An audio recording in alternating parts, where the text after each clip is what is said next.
Vipi mdau wa kimichezo, karibu ndani ya Kishamba TV. Mimi ni binti Po Imalapo, karibu tupeane taarifa mbalimbali za kimichezo. Msimu 2024-2025 huko tamati, zimesalia michezo michache. Kuna wengine wamesalia michezo miwili, kuna wengine wamesalia ni michezo mitatu. Vita iliyopo sasa hivi ni nani atakuwa bingwa, nyingine ni nani ambaye atacheza playoff. Lakini kwenye upande wa kushuka daraja tayari Kagera Sugar pamoja na mwenzake Ken Gold wameshaaga mashindano kwa msimu. Niko na mdau wa kimichezo George Job ataenda kutupa maoni yake kwa namna ambavyo ametazama msimu. Lakini pia atatupa maoni yake. Tunafahamu shirikisho la mpira wa miguu Tanzania mwaka huu utaenda kufanyika uchaguzi. Nani ni nani na kile ambacho kimejiri kwenye ligi kuu msimu kitaweza kumpa doa Rais Wallace Karia kwenye mtazamo wake, atatupa kuhusiana na hilo. Salia na sisi Kishamba Media kwenye YouTube channel yetu, Instagram page yetu, tufuate huko Kishamba Media. Job, mambo? Alhamdulillah, poa. Kwa vizuri? Kwa vizuri, Mungu mwema. Tupe tunaenda kuzungumzia kuhusiana na ligi kuu Tanzania bara. Msimu kama tumevuta msimu kutokana na ratiba kuingiliana, lakini tunaomba utupe maoni yako kwa namna ambavyo umetazama msimu mpaka hivi sasa ambako tunaelekea tamati. Msimu umekuwa na mambo mengi. Ya, lakini haujakuwa msimu wa kuvutia. That's all. Kwa nini? Kwa sababu ya mambo mengi yamekuwa yanazungumzika, sio ya kimpira, ya nje ya mpira. Of course ndo amekuwa mengi zaidi kuliko ubora wa mpira ambao unaonekana. Unafikiri nini ambacho kimepelekea huko, ni kanuni kutokufuatwa au kama kuna vitu vingine zaidi hapo? Kuna mchanganyiko wa vitu vingi, kuna mchanganyiko wa kanuni, kuna mchanganyiko wa ubora wa wachezaji, kuna mchanganyiko wa ubovu wa waamuzi. Kwa hivyo vitu vitatu combine pamoja ndio vimefanya masuala ya nje ya uwanja yanazungumzwa zaidi kuliko ubora wa mpira unaochezwa. Lakini vyote hivyo vinasimamiwa na wenye mamlaka ya mpira. Ni mchanganyiko, kwa sababu kwa mfano wachezaji hawasimamiwi na mamlaka ya mpira. Kwa wachezaji ni vilabu na wao wenyewe self discipline, kwa waamuzi same applies na wana kamati yao ya waamuzi. Ukija kwenye masuala mengine ya kanuni ndo mamlaka za mpira zinaingia hapo. Kwa hiyo ni mchanganyiko wa wadau wote ambao wanaunda mpira wa miguu. Wachezaji hasa wameangusha namna gani msimu kwa mtazamo wako? Ubora mdogo. Kwa vilabu vingi kumekuwa kidogo kuna changamoto ya huo ubora. Ubora unachangiwa na yale maneno ambayo anasema kwamba timu kumilikiwa na mdhamini kumiliki kwenye timu nyingi? No, I don't think so. Nadhani wachezaji wenyewe tu. Timu pengine hazikufanya scouting zao vizuri, sajili zao hazijakuwa bora sana. Kwa kuna namna ambayo ubora wa mpira umeshuka at some point kwa upande wangu, kwa maoni yangu mimi. Kuna wachezaji ambao walikuwa wanategemea wafanye makubwa kwenye msimu ambao wamekuangusha mpaka unasema eneo la wachezaji limeangusha ligi kwa msimu? Wengi, hata ukisema wataje hawezi kutosha. Wengi. Na kuna ile wanakuambia ukiwa unataja watoto usitaje kwa majina, taja kwa idadi. So ni wengi. Kwenye timu kubwa vipi hapo? Wapo wachezaji wazuri ambao wamekuwa na msimu mzuri, lakini majority wamekuwa na msimu ambao ni either wa kawaida au below par. Hata kwa darasani tunafundishwa tuweke na mfano nani ambaye amefanyaje? Fanya vibaya, ambaye alikuwa anategemea labda ubora wake ungeweza kusababisha kuwa na mvuto kwenye klabu yake, lakini amefungusha. Mfano ni wachezaji wengi. Mbona ndio wachezaji wengi tu? Hamna kumesha. No, unataja kwa idadi, sio kwa majina. Lakini wanasema ligi msimu imekuwa na ushindani kutokana na tofauti ya alama. Wewe ulioni ile labda ushindani kwenye tofauti ya alama, kumekuwa na tofauti ya alama chache sana? Na hata hizo alama zenyewe pia zimechangiwa na ubovu wa waamuzi. So that's how it is. Kwa kuna mechi zingine ambazo naamini kwamba waamuzi wangekuwa wamesimama vizuri, sasa tusingekuwa tunazungumzia namna ambavyo ili gap la point ambayo tunalizungumzia hapa sasa hivi. Muda mwingine ilikuwa ni ratiba zenyewe zilikuwa zimebana. Kwa hiyo ndio maana nikasema ni mjumuiko wa wadau wote wanaounda hichi kitu. Kwa huwezi kupeleka lawama kwa mtu mmoja au kwa upande mmoja moja kwa moja. Basi tuzungumzie raundi hizi za mwisho ambazo zimesalia. Michezo imepangiwa saa moja. Yaani timu zote 16 zinashuka kwenye viwanja tofauti kwa muda mmoja. Hilo litaenda kupunguza ya makosa ambayo uliona kwenye mechi zilizopita? Sina uhakika kwa sababu waamuzi watakuwa ni wale wale. Lakini advantage ya kwanza ya kucheza kwenye muda sawa, au sifa ya kwanza, kitu kizuri cha kwanza ni kwamba manake tuna viwanja takriban 8 ambazo vinaweza kuchezeka ligi kuu. Kwa hiyo hilo la kwanza, kwa sababu timu 16 manake ni sawa na mechi 8. Kwa tuna viwanja 8 ambavyo vinaweza vikatumika au venye sifa vya kutumika kwenye viwango vya ligi kuu. Lakini la pili ni mrusha matangazo kuwa na uwezo wa kurusha mechi zote 8 kwa wakati mmoja. Manake facility zake zimekaa sawa.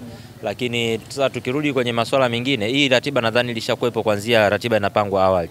Na hizi mechi mbili za mwisho au mizunguko miwili ya mwisho iliyoko katika ratiba hiyo kwa ajili ya kuepuka swala lolote la upangaji wa matokeo au namna kama hiyo. Kwa sababu tunajua sometimes kuna mambo mawili. Either inawezekana ikawa bado kuna mbio za ubingwa, either inawezekana kungekuwa bado kuna mbio za kushuka daraja. Kwa hiyo unaepukana na vitu kama hivyo kwa kuweka mechi zote katika muda mmoja.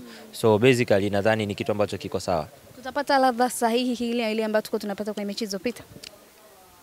Kwa sababu bado vipo vitu vya kuchezea kwenye msimu huu. Yaani kila timu ina kitu cha kucheza kwenye msimu huu. Turejee kwenye hapo tukibakia kwenye msimamo wa ligi kuu Tanzania bara. Kwenye hii msakata na namna ambavyo umeona kutokana na ubovu, kipi ambacho msimu umeondoka nacho kwenye msimu 2024-25 cha kujifunza kwenye mpira wetu? Si msimu wa kukumbukwa. Sio msimu wa kuandikwa. Sio msimu wa kuandikwa wa kukumbukwa. Basically for me. Kwa kama ni mtu ambaye unataka kukusudia kuyapata mazuri. Sio msimu wa kukumbukwa. Umekuwa na dosari nyingi ambazo sio za mpira. Dosari zimekuwa nyingi. Kuanzia kwenye ratiba na mabadiliko ya mechi zenyewe, kugoma kwa watu, poor officiating na vitu vingine vingi. Kwa hiyo it's not a good season. Kwenye kumbukumbu zako za misimu yote hii hapa ushaufuta tayari? Siwezi kusema, yani siwezi kukumbuka katika misimu bora. Lakini nikisema sio msimu wa kukumbukwa haimaanishi kwamba unafutwa kwenye record.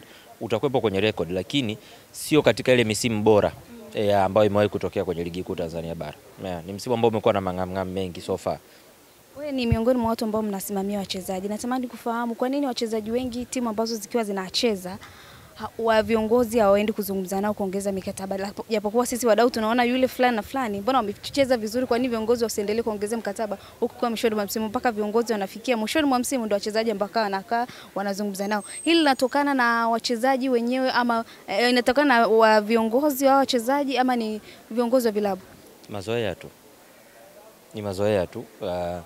Kwa sisi kwetu bado hatujazoea mchezaji akibakiwa na mwaka mmoja akafungua mazungumzo.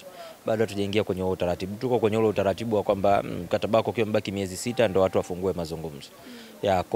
Ni kwamba pia bado timu hizi hazijawahi kupigwa na matukio ya kutosha wachezaji kuondoka bure. Japokuwa wengi huwa wanaondoka bure pia.